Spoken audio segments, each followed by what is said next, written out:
Bonjour et bienvenue sur Africa 24 dans cette nouvelle édition du Morning News. Voici les titres. J-20 avant l'élection présidentielle rwandaise. La campagne se poursuit pour les 3 candidats en lice, parmi lesquels le candidat indépendant Philippe Mpayimana, qui sera opposé au président sortant Paul Kagame au pouvoir depuis 24 ans. Il pourrait devenir un moteur du développement de la région et du Cameroun. Il s'agit du port autonome de Kribi, une infrastructure capitale pour l'économie, mais se pose toujours la question de son industrialisation. Puis la Côte d'Ivoire qui souhaite davantage capitaliser sur la filière de l'EVA et pour ce faire, il est nécessaire de renforcer l'activité de transformation du caoutchouc. Le président de la transition malienne, Assimi Goïta, en visite au Burkina Faso. Le colonel était à Ouagadougou ce mardi 25 juin 2024 où il a rencontré son homologue Ibrahim Traoré. Les autorités des deux pays estiment que ce déplacement est une étape importante dans leur partenariat. Dans le cadre de cette visite dite d'amitié et de travail, les deux chefs d'État ont discuté du contexte sécuritaire et socio-économique régional, mais aussi des relations entre les membres de l'AES, l'Alliance des États du Sahel, organisation de défense mutuelle créée en 2023 et qui regroupe le Mali, le Burkina Faso et le Niger. Cette visite intervient alors que la situation politique et militaire au Burkina Faso fait l'objet de questionnements depuis l'attaque meurtrière perpétrée il y a 2 semaines à Mansilla, dans le nord-est du pays. 9 millions d'électeurs sont attendus aux urnes le 15 juillet prochain au Rwanda pour l'élection présidentielle qui sera pour la première fois couplée avec les élections législatives. Pour la présidentielle, 3 candidats sont en lice. Le président sortant Paul Kagame qui brigue un 4e mandat, Franck Habineza du Parti démocratique vert et Philippe Mpayimana, un candidat indépendant dont le portrait est signé Mildred Yamou.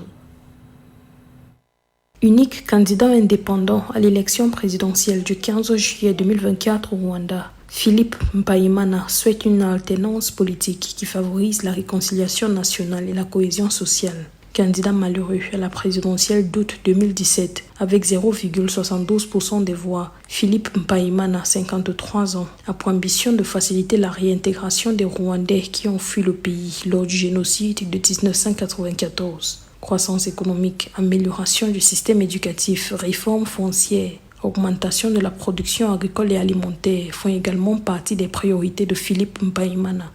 Nous devons mettre plus d'efforts dans l'élevage. L'élevage doit être le premier secteur dans lequel nous investissons dans le cadre des partenariats extérieurs. C'est possible. Nous devons trouver de nouveaux investisseurs qui ont les capacités nécessaires dans le domaine. Nous n'y mettons pas assez d'efforts et même le peu que nous avons est pris par les pays voisins. Et on se rend compte que les Rwandais consomment des patates, des haricots, mais presque plus de viande.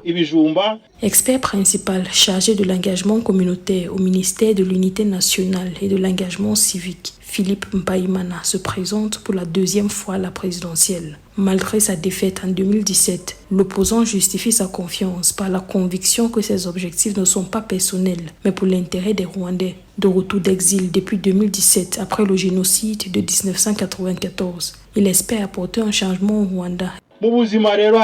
J'aborde maintenant des sujets de société. Dans ce domaine, il y a de nombreux défis. Il y a des mesures d'égalité de genre qui sont mises en œuvre. Les femmes ont droit à la parole, mais il y a encore des choses qui manquent pour que les familles au Rwanda reposent sur la femme et l'enfant ou sur l'enfant et la mère. C'est nécessaire d'arriver à cet objectif. Avoir une femme ministre ne suffit pas. Si une femme qui vit au village, qui a donné naissance et qui a un enfant de 2 mois dort à la cuisine à cause de son mari, et quand il arrive une raison de se séparer, la femme est expulsée de la maison en étant obligée de laisser l'enfant. Il ne devrait pas y avoir de raison pour qu'un enfant de moins de 5 ans soit séparé de sa mère. Philippe Mpayimana a lancé sa campagne électorale le 22 juin 2024 dans le district de Kirehe. Il a déclaré qu'il couvrirait les 30 districts du pays. Selon son calendrier, il tiendra son dernier rassemblement dans le district de Nyaoungenge à Kigali le 13 juillet 2024. La mise à jour des listes électorales s'achèvera le 29 juin 2024 avec la publication de la liste définitive des électeurs selon la Commission électorale nationale. Au moins un mort ce mardi 25 juin suite à un mouvement de protestation antigouvernementale au Kenya qui a tourné au drame dans la capitale Nairobi après que des manifestants ont forcé des barrages de police et pénétré dans le Parlement. La commission kenyane des droits humains affirme avoir vu les forces de l'ordre, je cite, tirer sur 4 manifestants tuant l'un d'entre eux. D'autres ONG rapportent aussi que la police a tiré à balles réelles sur les protestataires venus s'opposer au projet de loi porté par le gouvernement qui prévoit l'instauration de nouvelles taxes. Ce rassemblement ce mardi dans le quartier des affaires de la capitale était la 3e manifestation en 8 jours. Alors qu'Israël poursuit ses bombardements à Gaza, faisant depuis octobre 2023 près de 40 000 morts, majoritairement des civils, et près de 100 000 blessés, près d'un demi-million d'autres personnes souffrent aussi de la faim à un niveau catastrophique dans cette région de la Palestine, qui reste menacée par la famine. Alors face à l'ampleur du drame, le Maroc figure sur la liste des pays qui annoncent l'envoi d'une aide humanitaire. Marcel Kouassi.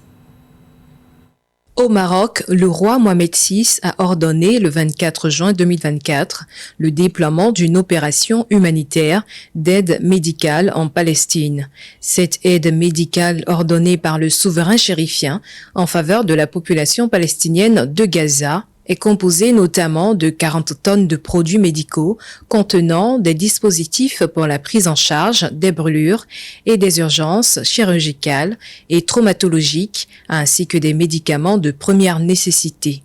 Les 40 tonnes de produits médicaux acheminés par voie terrestre montrent d'abord cette détermination d'être aux côtés des Palestiniens et surtout aussi de montrer un geste humanitaire important dans des circonstances dramatiques liées à la situation dans les territoires et surtout à Gaza.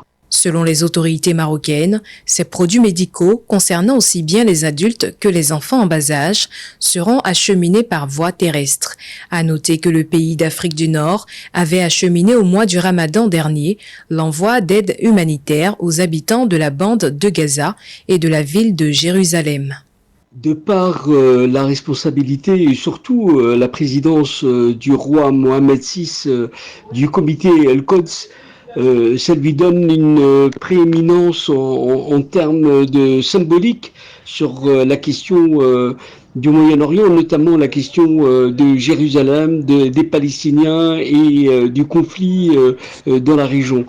À noter que ces opérations humanitaires de grande envergure du Maroc au profit des populations de la Palestine viennent confirmer l'engagement et la sollicitude constante du roi Mohamed VI, président du comité Al-Quds, en faveur de la cause palestinienne.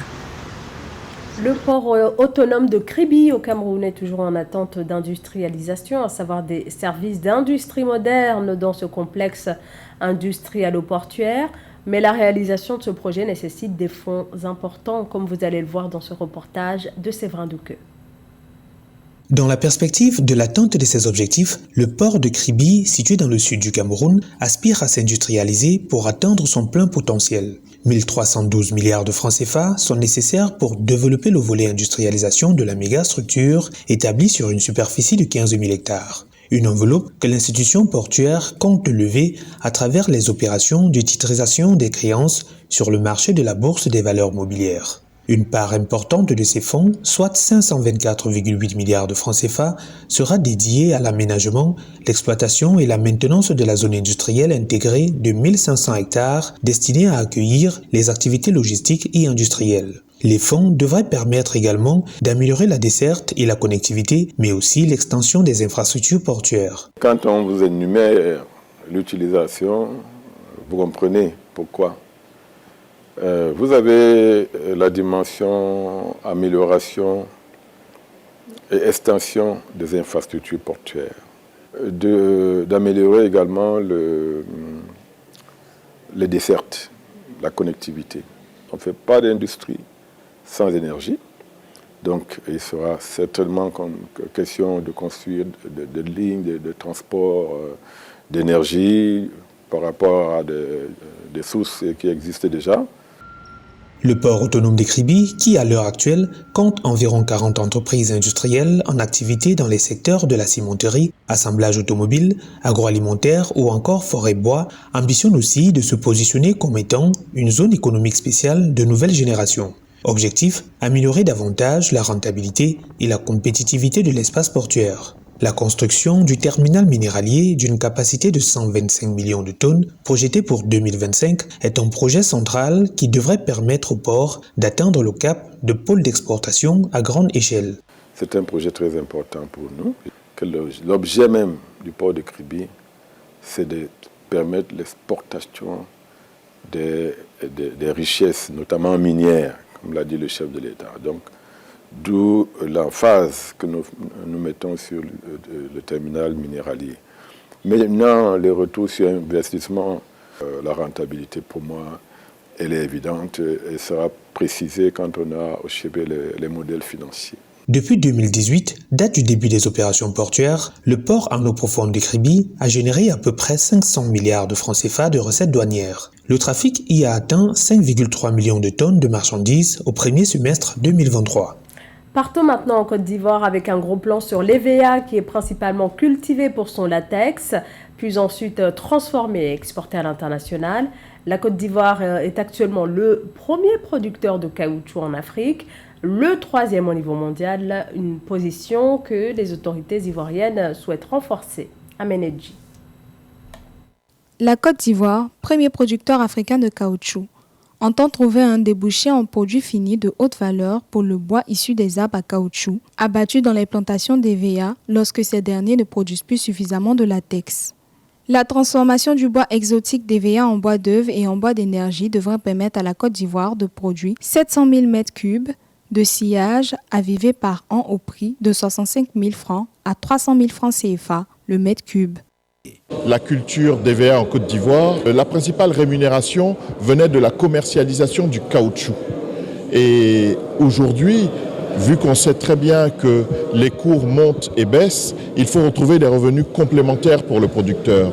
Et effectivement, aujourd'hui, nous parlons du bois d'EVA et le bois d'EVA devrait, dans l'avenir, faire l'objet de revenus supplémentaires pour le producteur. Avec une production de 3 497 648 m3 de biomasse, dont 1 650 853 m3 de grumes par an en bois d'œuvre et 1 846 794 m3 par an en bois d'énergie, l'EVA peut permettre une bonne couverture de besoins nationaux en bois. En bois d'œuvre, l'EVA est transformé en palettes, meubles, supports de brosse, manches de balai. En bois d'énergie, il est en bois de chauffe, copeaux, charbon, briquettes, granulés de bois. Aujourd'hui, avec la conjoncture économique qui se ressent, même au niveau mondial, avoir des ressources économiques additionnelles, c'est salutaire, c'est très bon. Donc, je suis d'accord avec cette initiative venant de l'État de Côte d'Ivoire. Par ailleurs, je me demande si on coupe ces arbres, que deviendront ces espaces-là? Il faudrait donc chercher à reboiser. De 434 087 hectares en 2014, l'EVA-culture en Côte d'Ivoire occupe plus de 700 000 hectares actuellement. La filière EVA occupe le 3e rang des produits d'exportation ivoiriens avec une production de 1 678 000 tonnes de caoutchouc sec en 2023 et 163 342 planteurs pour 189 835 plantations villageoises. C'était le journal de la rédaction. Merci de votre fidélité. Restez sur Africa 24, l'actualité continue.